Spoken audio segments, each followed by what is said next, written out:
Assalamualaikum dan salam sejahtera. Buletin Didik 11 Februari bersama saya Tarushdie Muhammad Nazri. Kementerian Pendidikan KPM akan menggerakkan pegawainya ke sekolah di seluruh negara bagi membantu melancarkan penggunaan sistem pengurusan identiti IDME oleh guru dengan lebih berkesan dalam waktu terdekat. Menterinya Fadilina Sidik berkata satu sesi libat urus bersama wakil guru juga telah diadakan semalam di kementeriannya bagi membincangkan perkara itu sekaligus menangani segera beberapa masalah daripada sistem itu yang didakwa menyukarkan tenaga pengajar. Saya juga telah mengarahkan untuk sistem ini ditangguhkan untuk hujung minggu ini supaya semua pihak boleh bertenang seketika di samping kita mengambil langkah-langkah tertentu bagi memastikan sistem ini dibaiki dengan segera.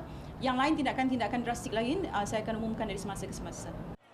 Beliau berkata demikian selepas merasmikan Festival Bakat Prasekolah Peringkat Negeri 9 2023 di Seremban siang tadi. Terdahulu, Setiausaha Agong Kesatuan Perkhidmatan Perguruan Kebangsaan Malaysia NUTP, Fauzi Singgon menggesa supaya KPM menangguhkan penggunaan IDME yang didakwa belum stabil dan belum sesuai digunakan untuk membuat pengisian markah ujian akhir sesi akademik UASA. Mengikut aturan ketika ini, IDME perlu diakses secara single sign-on iaitu secara tunggal melalui laman webnya dan kesemua warga pendidik yang mengisi UASA serta pentaksiran bilik darjah PBD perlu melalui sistem tersebut. Dalam perkembangan lain, KPM memberi keutamaan untuk menangani kemiskinan malnutrisi dihadapi murid yang mampu memberi kesan kepada teras pertumbuhan fizikal dan kognitif mereka. Fadilina berkata KPM sentiasa usaha ke arah penambahbaikan program rancangan Malaysia Rancangan Makanan Tambahan RMT dari semasa ke semasa bagi tujuan itu.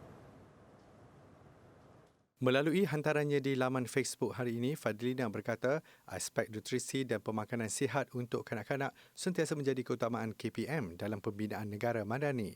Dalam hantaran berkenaan, beliau turut berkongsi foto lawatannya ke Sekolah Kebangsaan Sungai Serai Hulu Langat Selangor bagi melihat sendiri menu RMT yang disediakan pihak kantin sekolah.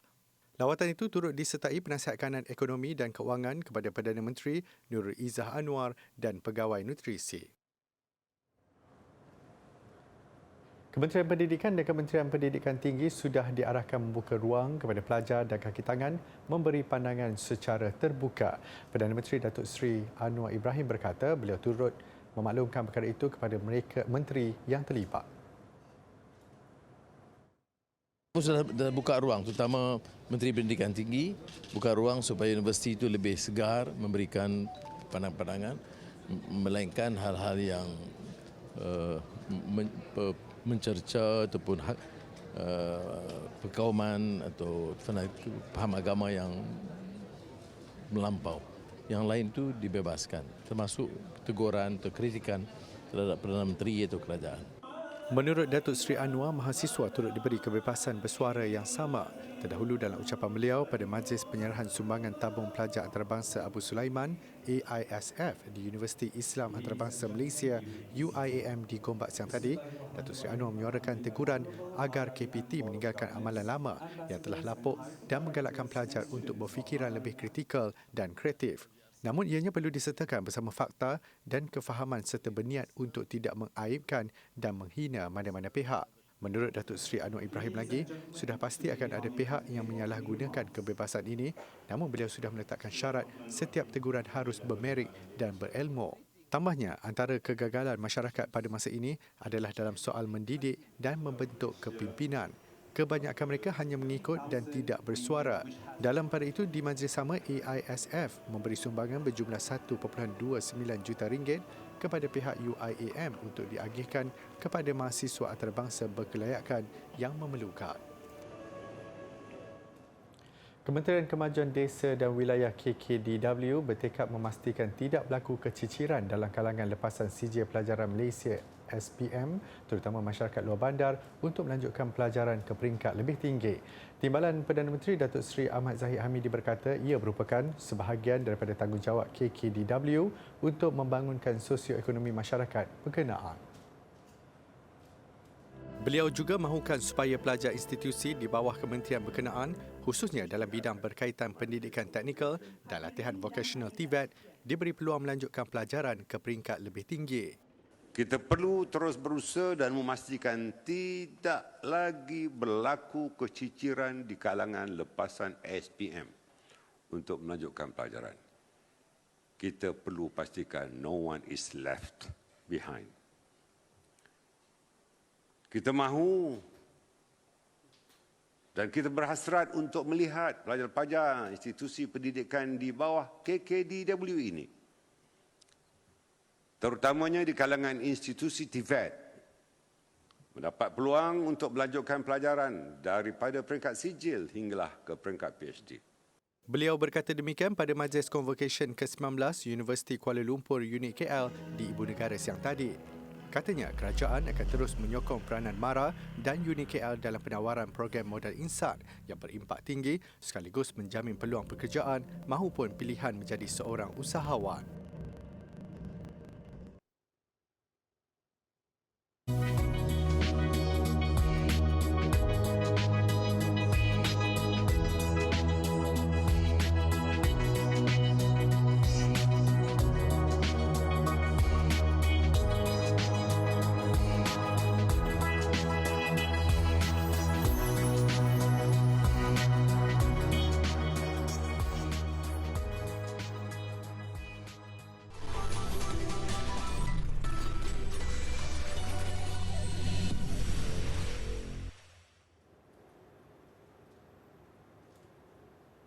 Bertemu kembali. Kebiasaannya, murid perlu ke perpustakaan untuk meminjam buku. Namun berbeza di Sekolah Kebangsaan SK Pauh di Perlis. Mereka memperkenalkan inisiatif Grabbook di mana murid boleh memesan buku secara dalam talian tanpa perlu ke Pusat Sumber Sekolah PSS. Inisiatif Grabbook diilhamkan guru besarnya Syahrizam Samsudin dalam usaha menyuburkan budaya membaca. Dengan tagline Skepa Power, inisiatif itu merupakan langkah awal sekolah dalam menyusun strategi mencapai kejayaan podium di peringkat kebangsaan. Ia selepas Pusat Sumber Ibnu Khaldun itu terpilih dalam pencalonan PSS peringkat kebangsaan di mana penilaiannya akan dibuat pada Julai depan. So kita dah bermula dari awal tahun 2023 lah sehingga ke pengakhiran insya-Allah, dan kita akan mula memperjuangkan nama negeri Perlis ke peringkat kebangsaan. Menurut Guru Perpustakaan dan Media Sekolah Hamidah Ahmad, pesanan buku melalui Grabbook boleh dilakukan di rumah menggunakan Google Form. Penghantaran buku akan dilakukan pengawas PSS ke kelas masing-masing bermula setiap Isnin.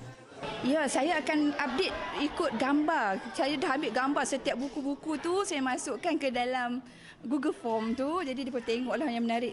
Di sini yang banyak pinjamannya komik lah. Memang mereka suka komik. Komik sains, komik bahasa Melayu, bahasa Inggeris. Jadi kita nak galakkan mereka dengan cara macam itulah. Ujarnya, sekolah mensasarkan setiap murid berjaya menghabiskan 36 buah buku dalam tempoh setahun.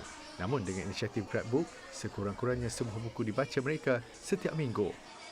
Saya suka pergi library sebab suka membaca buku, menambah ilmu pengetahuan dan komik. Komik dalam bahasa Jepun. Saya kalau dalam seminggu selalunya saya baca 2 buku sekali lah.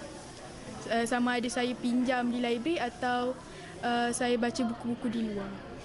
Inisiatif Grabbook ketika ini masih di peringkat percubaan dan akan dilaksanakan sepenuhnya menjelang penggal baru persekolahan pada Mac nanti. Berusaha dalam memfokuskan pendidikan yang lebih inklusif kepada golongan yang memerlukan, Yayasan Bank Rakyat YBR dengan kerjasama Perpustakaan Tuanku Said Faizuddin Putra Universiti Malaysia Perlis UNIMEM menganjurkan program Autism Hub for Educational Resources and Training (AHEART). Program menyasarkan anak-anak autisma dalam kalangan keluarga B40 terpilih di Perlis dan akan dijalankan sepanjang tahun. Program ini bertujuan untuk menyediakan sesi terapi deria dan cara kerja kepada kanak-kanak dan remaja autisma melalui 48 sesi terapi setahun. Program turut menawarkan sesi diagnosis keperluan terapi anak autisma bagi memastikan pendekatan terapi yang efektif.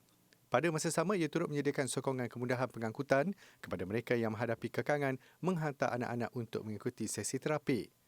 Ahli Lembaga Pemegang Amanah YBR, Datuk Muhammad Irwan Muhammad Mubarak berkata, supaya mereka dapat menjadi lebih fokus dalam mengembangkan potensi masing-masing, galakan dan dorongan perlu sentiasa diberikan kepada anak-anak autisma terbabit. Tambahnya, inisiatif YBR ini juga secara tidak langsung menjadi platform kepada anak-anak istimewa ini mendapat peluang pemulihan dan pendidikan mengikut tahap keupayaan dan keperluan mereka.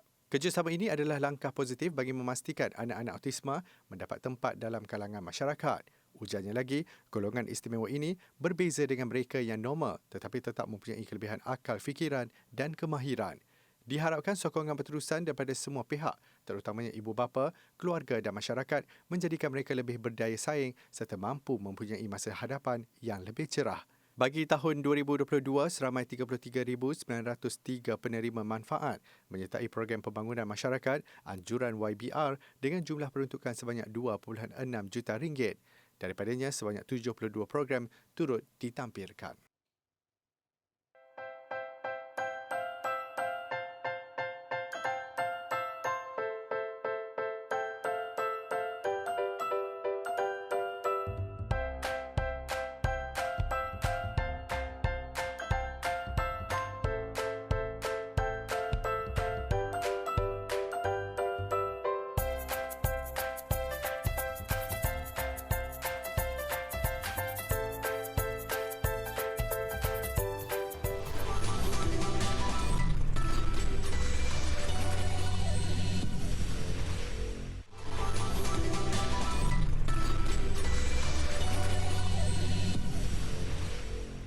Minggu ini, untuk segmen Wartawan Cilik, kita mendekati permata Ulik Mayang iaitu Wan Salmah Wan Sulaiman.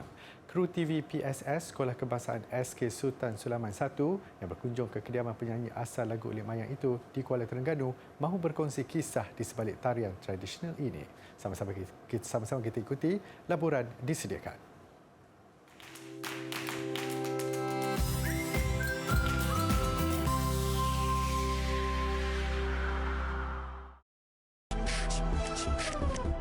Ulik Mayang, kawan-kawan pernah dengar tak?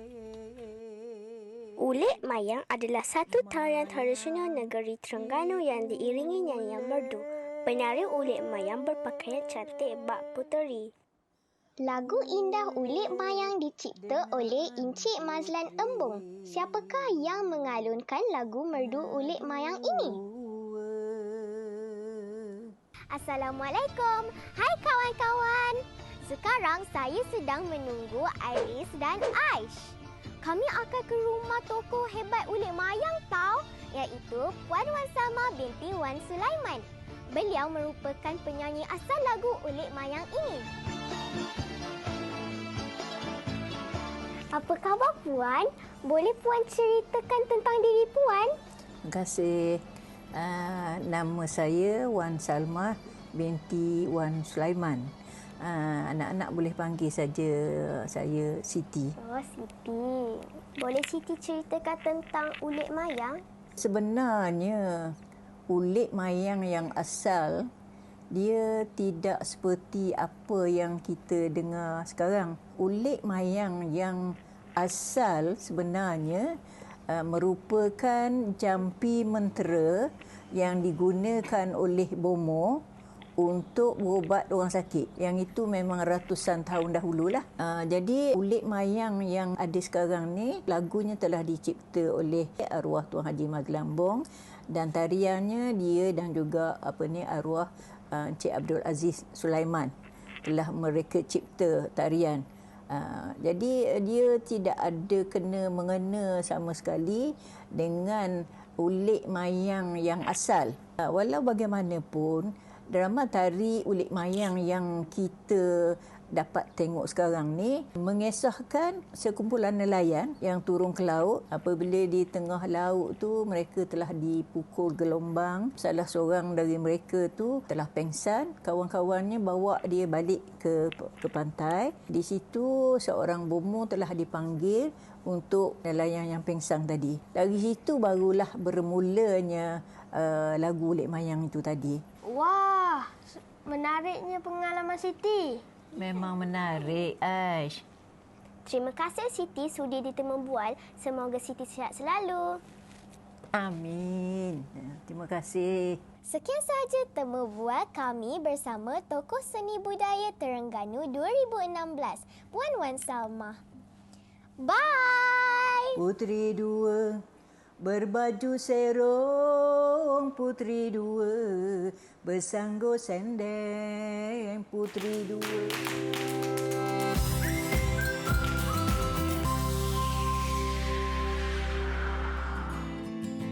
Kita akan melihat teknik pernafasan yang tidak boleh dilakukan ketika menyanyi. Okey, yang pertama, nafas itu diambil dari hidung dan dikeluarkan dari hidung juga. Seterusnya kita akan melihat pernafasan yang diambil dari mulut dan dikeluarkan dari mulut.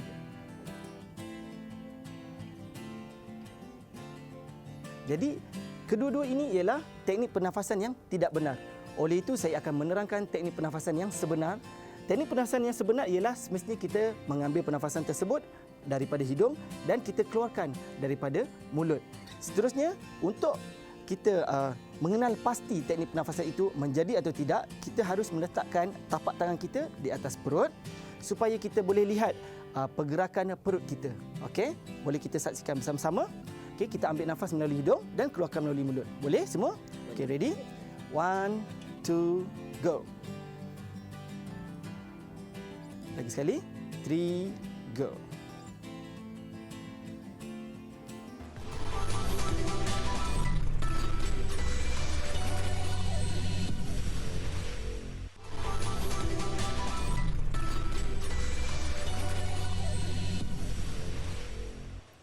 Sukan. Hubungan antara Media Prima Berhad dan Kementerian Pendidikan KPM terus diperkukuhkan, kali ini melalui penganjuran perlawanan bola sepak persahabatan semalam. Berlangsung di Padang Bola Sintetik Presin 8 Putrajaya, perlawanan itu turut menggalakkan gaya hidup sihat dalam kalangan kaki tangan terbabit. Menurut Timbalan Ketua Pengarah Pendidikan Sektor Pembangunan Profesional Syafruddin Ali Husin, penganjuran aktiviti sukan seperti ini menjadikan pegawai KPM sebagai suri tauladan kepada murid untuk kekal aktif. Di Kementerian Pendidikan kita bukan saja melihat kepada kejadian murid, kepada muridlah, kerana kita juga sebenarnya menggalakkan pegawai-pegawai kita aktif dalam aktiviti-aktiviti sukan, permainan dan sebagainya, ataupun aktiviti-aktiviti yang berkaitan dengan kurikulum. Bahkan kita ada macam meska pertubuhan kebajikan sukan dan permainan di Kementerian Pendidikan yang memang menyebabkan kita menyertai pertandingan-pertandingan dalam pesta MSKPP M di peringkat kebangsaan. Bagi Ketua Pegawai Eksekutif Didik TV KPM NTV7, Silen Paul, aktiviti seperti ini seharusnya kerap dilakukan untuk mengeratkan lagi hubungan pihak media dan setiap rakan strategiknya. Kalau boleh kami nak, mungkin bukan saja dengan KPM, dengan mana-mana badan-badan, contoh mungkin Jabatan Pendidikan Negeri, kalau ada peluang dan ada masa. Antara pemain yang mewakili Media Prima terdiri daripada wakil editorial, produksi dan hos Didik TV KPM sendiri. Perlawanan berakhir dengan keputusan seri 4-4. Jaguh Pecut Negara Muhammad Azim Fahmi terus mencipta sensasi apabila sekali lagi berjaya memperbaharui rekod kebangsaan acara 60 meter dalam Dewan awal pagi tadi. Dalam acara itu, Azim mencatat masa 6.62 saat dan adalah 0.01 saat lebih pantas daripada rekod kebangsaan yang diperbaharui oleh beliau pada Januari lalu. Catatan itu membolehkan Azim 18 tahun memperbaharui rekod kebangsaan sebanyak 2 kali dalam tempoh 2 minggu. Untuk catatan terbaharu itu, Azim yang mewakili Universiti Auburn melakukannya pada final kejohanan jemputan Tiger Paw di Universiti Clemson, South Carolina. Keputusan itu bagaimanapun sekadar meletakkan Azim di tempat kelima keseluruhan. Ia juga menyaksikan anak jati perak itu memperbaharui rekod kebangsaan 6.63 saat miliknya di kejohanan Texas Tech Open 2 minggu lalu. Rekod kebangsaan bagi acara itu 6.66 saat sebelum ini dipegang Wak Senyambek selama 24 tahun yang dicatat beliau di kejohanan dunia Malaysia Jepun pada Mac 1999. Pada aksi final awal pagi tadi, pingat emas dimenangi Trayvon Bromell dengan catatan 6.42 saat, beza 0.20 saat daripada Azim. Azim yang juga pemegang rekod kebangsaan acara 100 meter dengan catatan 10.09 saat, tiba di Universiti Auburn di Alabama pada 4 Januari lalu untuk melanjutkan pelajaran sambil menjalani latihan di sana. Spekulasi kemungkinan pemain terbaik dunia dari Argentina, Lionel Messi, beraksi dalam Liga Arab Saudi kembali bertiup kencang selepas ketua jurulatih Al-Hilal, Ramon Diaz, pula menyatakan sokongan beliau berhubung langkah itu. Diaz yang juga rakan senegara Messi berkata beliau yakin langkah itu akan memberikan jangkaan yang lebih tinggi kepada peminat bola sepak Arab Saudi. Bueno, es importante para el país, para darle mucha más expectativa al fútbol. Y ya saben que también Arabia Saudita tiene la posibilidad de comprar a Messi. Así que imagínense las expectativas que tiene, el poder que tiene. Así que estamos esperando eso. Va a seguir creciendo. Selain Al-Hilal, sebuah lagi kelab di Liga Arab Saudi, Al-Ittihad juga pernah menyatakan hasrat untuk mengambil khidmat Messi. Mengikut laporan awal mengenai perkara itu, Al-Hilal dikatakan bersedia menawarkan Messi kontrak bernilai 306 juta pound atau 1.599 bilion ringgit setahun bagi diikuti oleh Al-Ittihad juga dengan jumlah tawaran yang sama. Kontrak Messi 35 tahun bersama Paris Saint-Germain dijadual berakhir Jun ini. Cemerlang memimpin Argentina menjulang trofi Piala Dunia 2022, terbaru Persekutuan Bola Sepak Dunia FIFA turut menamakan Messi sebagai calon untuk anugerah pemain terbaik 2022. Ketua pasukan Real Madrid, Karim Benzema dan seorang lagi pemain Paris Saint-Germain, Kylian Mbappe, ialah dua lagi calon yang turut tersenarai untuk merebut anugerah itu. Kecuali Benzema, Messi dan Mbappe beraksi sehingga ke perlawanan akhir Piala Dunia 2022. Senarai anugerah untuk pemain terbaik wanita pula termasuk Beth Mead dari Arsenal, Alicia Putellas dari Barcelona dan Alex Morgan dari San Diego Wave. Penyerang Tottenham dari Brazil, Richarlison, Dimitri Payet dari Olympique Marseille dan pemain yang telah menjalani amputasi Marcin Oleski dari pasukan Poland, Warta Poznan, dipilih sebagai finalis untuk anugerah Puskás. Pemenang akan dinobatkan pada majlis khas yang akan diadakan pada 27 Februari di Paris.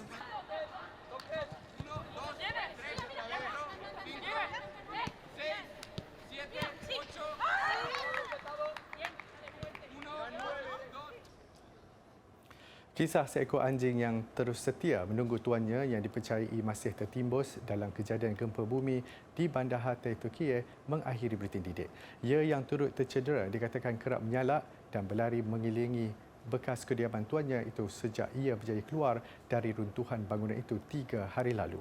Sama-sama kita harapkan yang terbaik buat tuannya itu. Saya Tarujdi Muhammad Nazri. Assalamualaikum. Jumpa lagi.